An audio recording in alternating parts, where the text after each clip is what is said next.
Bonjour, aujourd'hui je vous propose encore une énigme, et comme vous connaissez le principe, je vais juste me contenter de vous parler des derniers coups joués, côté noir et côté blanc, avant de vous exposer le sujet de cette énigme.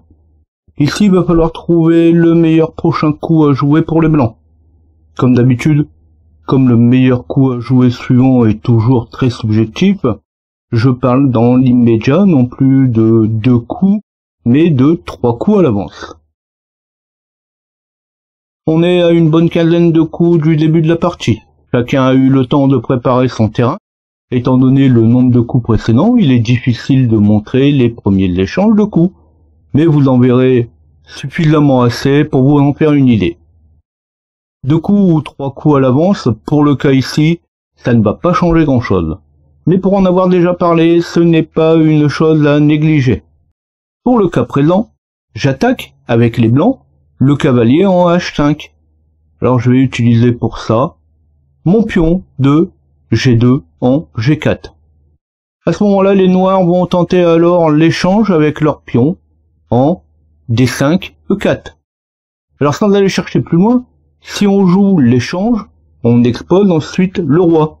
Donc le pion blanc va donc prendre le pion noir de D3 en E4. Et c'est là que les noirs choisissent alors d'échanger les reines. Le roi blanc termine l'échange en prenant la reine noire en D1.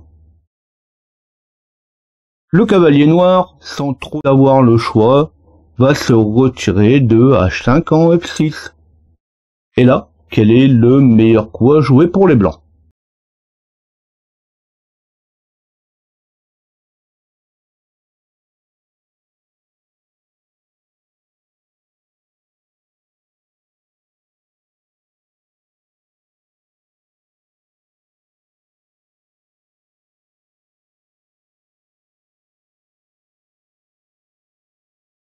Ici, on l'aura compris, le pion en E4 est à protéger.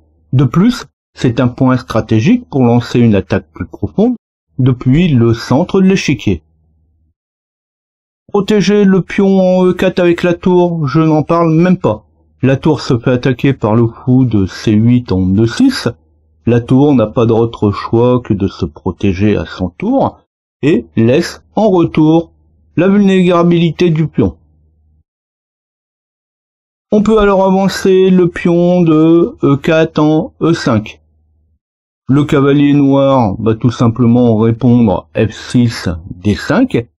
Il attaque alors le fou et la tour. Donc ça aussi, on peut l'oublier.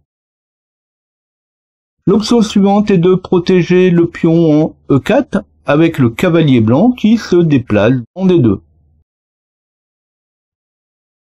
Dans ce cas, l'attaque côté noir est un petit peu plus complexe, mais au détriment d'un fou contre 2 pions. Le fou noir se déplace de C8 en G4, il attaque donc le roi, il ouvre la voie au roc en même temps pour le roi noir, mais surtout, il aura droit à une attaque directe de la tour. Mais il pourra tout aussi bien jouer le fou en E6, avec les mêmes options d'ouverture. Et une seule pièce entre la tour qui se déplacerait en D8 entre elle et le roi noir. Alors indéniablement la meilleure solution, le meilleur coup à jouer est F1 D3. Je protège alors mon pion en E4. S'il déplace son fou de C8 en E6 puis sa tour en C8, il n'y aurait également qu'une pièce.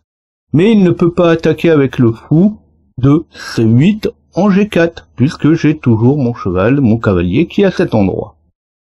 Il perdrait également probablement le fou contre 2 pions, mais peut subir une contre-attaque du pion E4, E5, avec protection par le cavalier qui, lui, est resté en place en F3.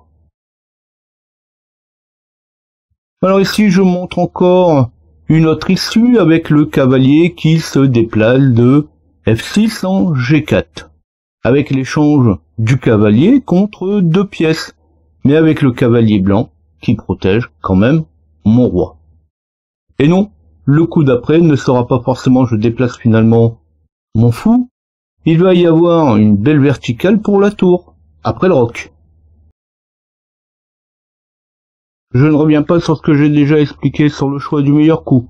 Entre bouger le fou ou le cavalier, on est à 3 fois rien. Alors j'irai à 3 coups rien près.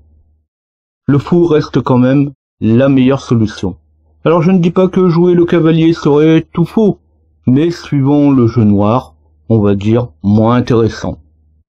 Alors je n'ai pas encore trouvé l'énigme que je classifierai en 3, mais je pense que ça va venir. Si vous désirez la voir, si vous voulez être informé de la mise en ligne de mes prochaines vidéos, abonnez-vous et activez la cloche. Avec le peu d'abonnés que j'ai encore, c'est encore difficile de me retrouver facilement, mais je ne doute pas qu'un jour, il suffira de taper LJP pour retrouver ma chaîne. Likez si ça vous a plu. Je l'ai déjà dit, like ou pas like, ça n'influe en rien la visibilité sur la chaîne. Mais ça me permet de savoir si une énigme me semble plus intéressante qu'une vidéo d'analyse ou d'étude de stratégie. Ça me permet aussi de savoir si vous préférez du niveau 1 ou du niveau 2, en tout cas pour l'instant. Si vous avez des questions, des suggestions, des remarques, peut-être envie de voir être traité un sujet en particulier, les échecs, c'est un loisir pour vous, c'est aussi un loisir pour moi. C'est aussi l'occasion d'échanger des expériences. Pour ma part, c'est au travers de vidéos. Mettez tout ça sous la vidéo. Et bien évidemment, à bientôt.